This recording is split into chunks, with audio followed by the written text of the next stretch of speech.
Hello everyone, welcome back to your channel. आज हम अपने सीरीज की नेक्स्ट वीडियो लेके आ गए हैं।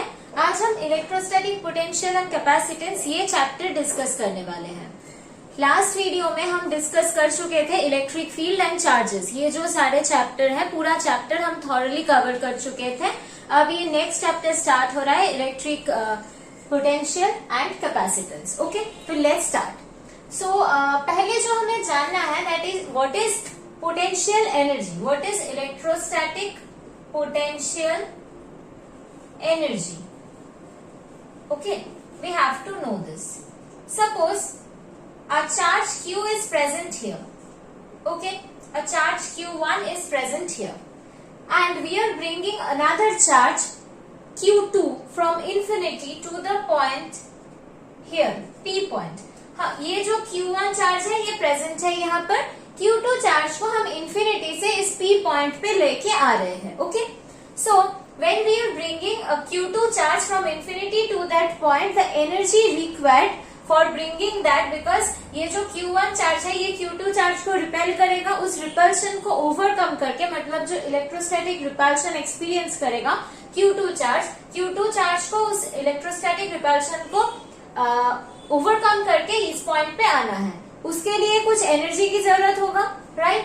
सो अगर हम Q2 चार्ज को इंफिनिटी से यहाँ पर लेके आ रहे हैं, from infinity, and the distance between Q1 and Q2 is R, then the potential energy of the system is equals to work done by this, work done against the electrostatic repulsion. Okay, that is equals to work done against electrostatic force. Okay, so what is the potential energy of the system?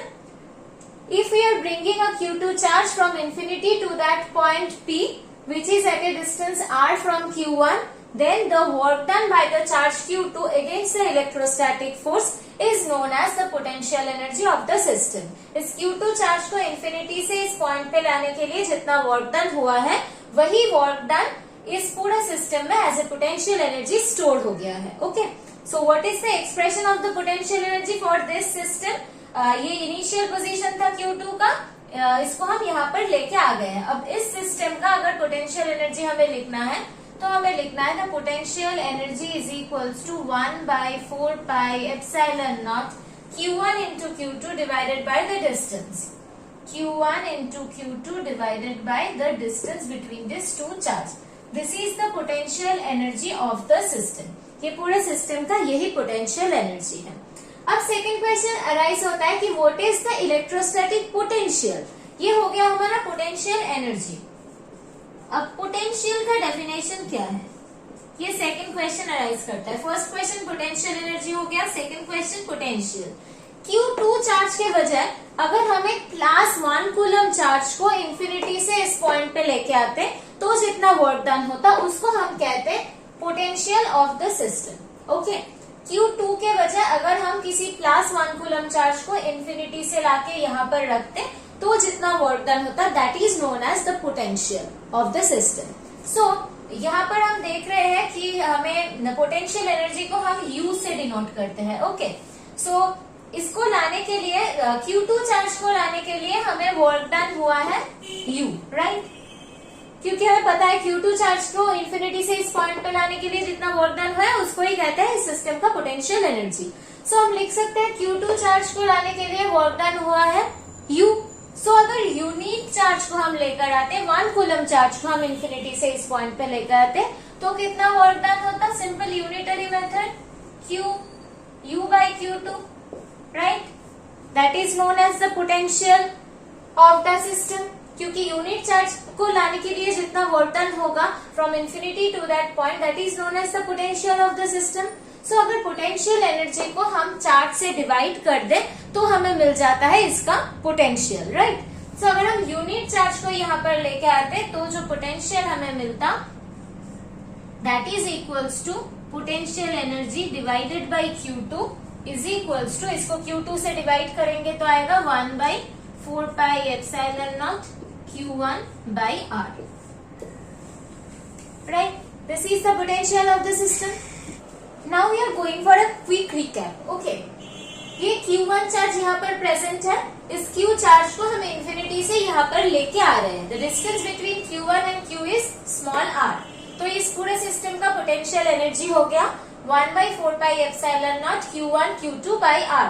ये Q charge को infinity से यहाँ तक लाने में जो work done हुआ है, this is the U. Okay. अगर Q चार्ज के वजह हम 1 कूलम चार्ज को इंफिनिटी से यहाँ पर लाते तो कितना वर्क डन होता? Q चार्ज को लाने के लिए वर्क डन हुआ है U. सो 1 कूलम चार्ज को लाने के लिए वर्क डन होता U by Q. Okay. 1 coulomb charge को इंफिनिटी से यहाँ पर लाने पर जितना वर्क डन होता उसको हम कहते हैं electrostatic potential. So this is equals to the electrostatic potential V. U से हम पोटेंशियल एनर्जी लिखते हैं और V से इलेक्ट्रोस्टैटिक पोटेंशियल लिखते हैं. ओके. अब आ जाते हैं इस सिस्टम पे Q1 Q2 इन दोनों के बीच डिस्टेंस है स्मॉल r. तो अगर हमें कोई पूछे force experience by the Q coulomb charge निकालना है तो हम कूलम्स लॉ से आराम से निकल सकते हैं कि 1/4πε0 Q1 Q2 divided by r² from Coulomb's law. This is the force experience by the Q coulomb charge. अगर अभी हमें पूछे कि अगर यहाँ पर Q कूलम की जगह 1 कूलम चार्ज होता तो वो कितना फोर्स एक्सपीरियंस करता? Q कूलम फोर्स एक्सपीरियंस कर रहा है F न्यूटन, तो 1 कूलम फोर्स एक्सपीरियंस करता F by Q. Okay. 1 coulomb charge जितना फोर्स एक्सपीरियंस करता उसको कहते हैं electric field at that point. So this amount will be equals to the electric field at that point. So यहाँ से हमें दो रिलेशंस मिलते हैं. वो है कि इलेक्ट्रोस्टैटिक पोटेंशियल और इलेक्ट्रोस्टैटिक पोटेंशियल एनर्जी के बीच क्या रिलेशन है, और ये मिलता है हमें फोर्स और इलेक्ट्रिक फील्ड के बीच में क्या रिलेशन है. ओके. ये दो रिलेशन आगे जाके इस चैप्टर में हमारे काम पे आएंगे. अभी हम जो डिस्कस करने वाले हैं वो है electrostatic potential and electric field. इन दोनों के बीच क्या रिलेशन है वो हम अभी डिराइव करेंगे. अभी हम डिस्कस करेंगे relation between electrostatic potential and electric field. Electrostatic potential को हम डिनोट करते हैं V से और इलेक्ट्रिक फील्ड को हम डिनोट करते हैं E से. ओके. सो हमें पता है कि potential energy of a system, U से हम पोटेंशियल एनर्जी डिनोट करते हैं, DU लिख रहे हैं, मतलब small change in potential energy. Okay. So potential energy of a system is equals to work done against electrostatic force. Okay. So work done को हम लिखते हैं F dot the displacement. Okay. Force dot displacement करके हमें work done मिलता है. This is force and this is the displacement, small displacement dr. इन दोनों को डॉट प्रोडक्ट करने से हमें वर्क डन मिलता है. सो वर्क डन एक्चुअली अगर हम स्टेप वाइज लिखना चाहे तो work done is equals to TW. This is the work done against the electrostatic force against. So we are putting a negative sign here. और अभी हम वर्क डन का expression लिखते हैं. वर्क डन का एक्सप्रेशन है F dot dr. Okay. This is the expression of work done. Okay. और अभी हम ऑलरेडी डिस्कस कर चुके हैं कि electrostatic potential equals to potential energy divided by charge और electric field equals to electrostatic force divided by charge. ये दो इक्वेशन अभी हम डिस्कस कर चुके हैं. So from this equation we can write U is equals to QV, and from here we can get DU equals to QDV, right? So DU के जगह पर हम लिख सकते हैं QDV, right? इस इक्वेशन को हम लिख सकते हैं कि QE is equals to F, right? So F के जगह पर हम लिख सकते हैं in place of F we can write QE in place of F dot dr. और जैसे नेगेटिव साइन था वो रहेगा और लेफ्ट हैंड साइड से हमें मिल जाएगा QDV. सो ये Q एक दूसरे को कैंसिल कर रहा है और फिर जो हमें इक्वेशन मिल रहा है वो है DV equals to minus E dot dr, right? This is the change in electrostatic potential is equals to this. अगर हम इनको इंटीग्रेशन करेंगे from initials to final, from initial position to final position, तो हमें मिलेगा dV को integrate करने से हमें V मिल जाएगा. Electrostatic potential from initial to final is equals to the integration. Okay. So यहाँ से हमें मिल जाएगा final potential energy minus initial potential energy, that is the change in potential energy del V is equals to minus E dot dr. This is the lower limit, the initial position, and this is the upper limit, the final position. So ये मिल गया हमें relation between the electrostatic potential and electric field. Okay, this is very important for your board exam or for your NEET exam, also for your all type of joint exams. So please go through this carefully. अब इसके आगे हम और कुछ discuss करेंगे regarding this electrostatic potential and electrostatic potential energy. So we have already discussed the relation that del U is equals to minus del W, change in electrostatic potential energy is equals to work done against the electrostatic force. तो इसको हम लिख सकते हैं minus D W is equals to F dot D R, right. तो ये equation हमें already पता है.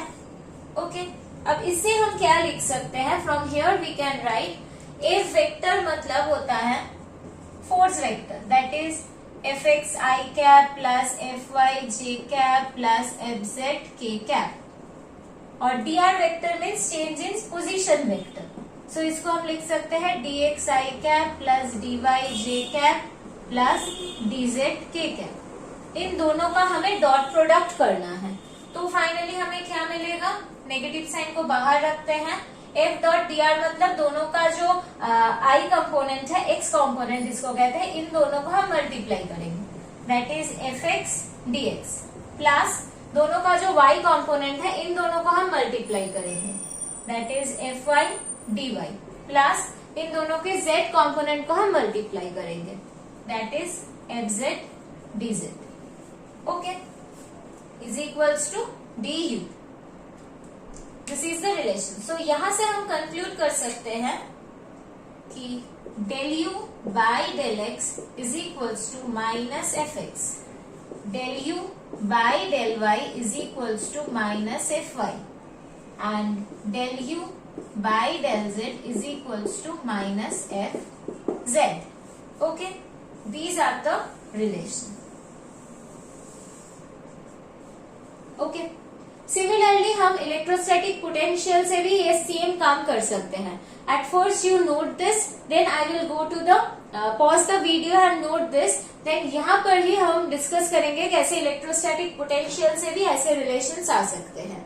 At first pause the video and note this. Electrostatic potential का क्या संबंध है इलेक्ट्रिक फील्ड के साथ? हम ऑलरेडी डिस्कस कर चुके हैं. Del V is equals to minus E dot D R, ये था रिलेशन, राइट. तो यहाँ पर हम डेल यू के जगह अगर डेल वी लिखेंगे तो ये बन जाएगा डेल वी, ये ई बन जाएगा, एफ बन जाएगा E. So we get the relation. So this will be del V, this will be E X, E Y, E Z. ये इलेक्ट्रिक फील्ड बन गया. So these are the component of the electric field. So यहाँ से हम लिख सकेंगे कि del V by del X is equals to minus E X, del V by del X is equals to minus E X, del V by del Y is equals to minus E Y, del V by del Z is equals to minus E Z. Okay, this is the relation.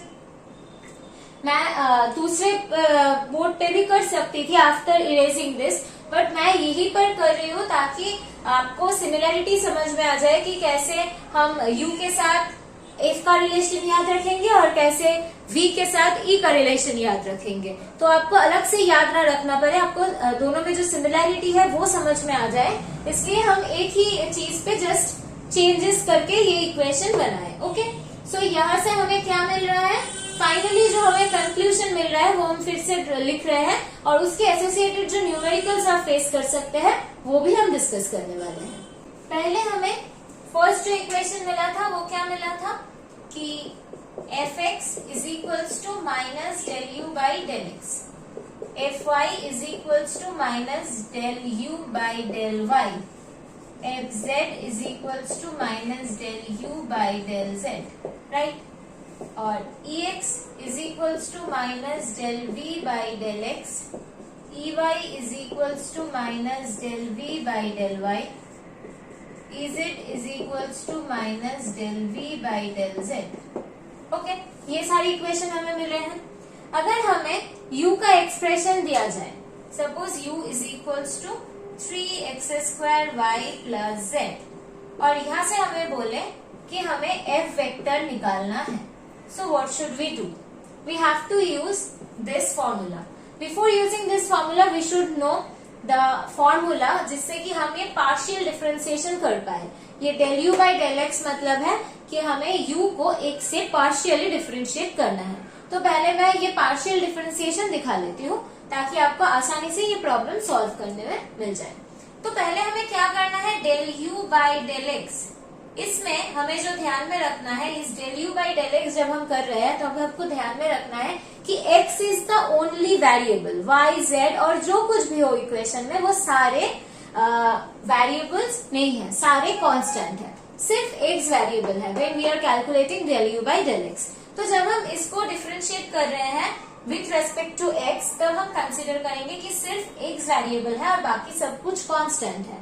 So 3x square y, इसमें constant कौन है, 3y, ये सब constant है, सिर्फ x square variable है, तो 3y को बाहर रखेंगे और हम x स्क्वायर का सिर्फ डिफरेंशिएशन करेंगे with respect to x, plus ये z भी कांस्टेंट ही है क्योंकि ये x से पार्शियल डिफरेंशिएशन हो रहा है, तो del z by del x।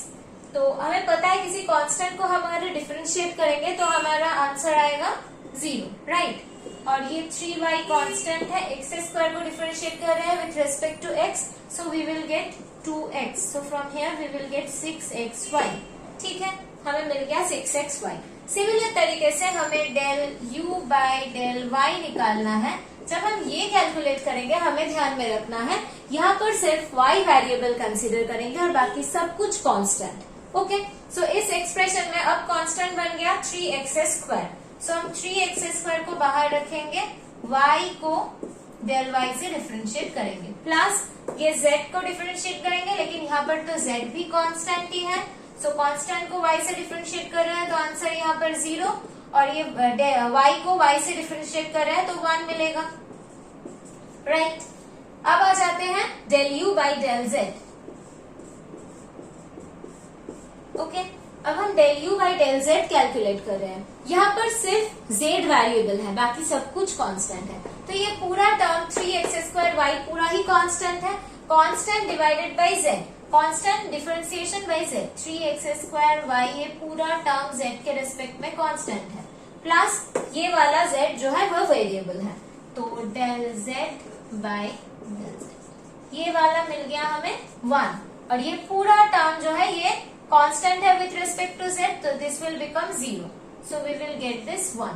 Okay, so from this formula we can say कि हमें fx का वैल्यू मिल गया, fx क्या है, minus del u del x, del u del x का वैल्यू है 6xy, so this will be minus 6xy। fy का value मिल गया, that is minus del u del y, del u del y का value है 3x square, so this will be 3x square। fz का value होगा minus del u del z, तो del u del z का value हमें मिला है 1, सो this will B minus 1।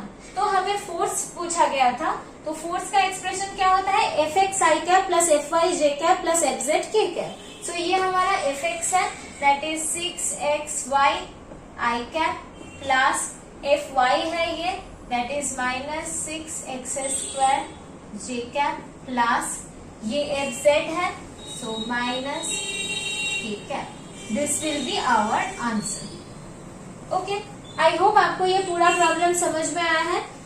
अगर हमें यहाँ पर पोटेंशियल एनर्जी के जगह पोटेंशियल दिया गया होता तो हम इस सेम प्रोसीड्यूर फॉलो करके पोटेंशियल से इलेक्ट्रिक फील्ड का जो वेक्टर है वो भी निकाल पाते। यहाँ पर हमें पोटेंशियल एनर्जी दिया गया है, तो हम इस फॉर्मूले को यूज करके फोर्स निकाल रहे हैं। अगर हमें पोटेंशियल दिया जाता पोटेंशियल एनर्जी की वजह, तो हम इस फॉर्मूले को अप्लाई करके इलेक्ट्रिक फील्ड वेक्टर निकाल पाते हैं। आई होप आपको ये सारी चीज समझ में आ गई है। अब हम मिलते हैं नेक्स्ट वीडियो पे, जहां पर इस चैप्टर का ही नेक्स्ट पार्ट हम डिस्कस करने वाले हैं। अगर कुछ कंफ्यूजन है then please write in the comment section.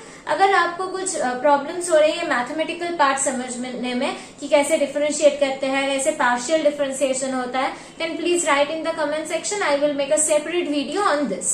Thank you everyone for watching the video. Don't forget to like, share and subscribe the channel.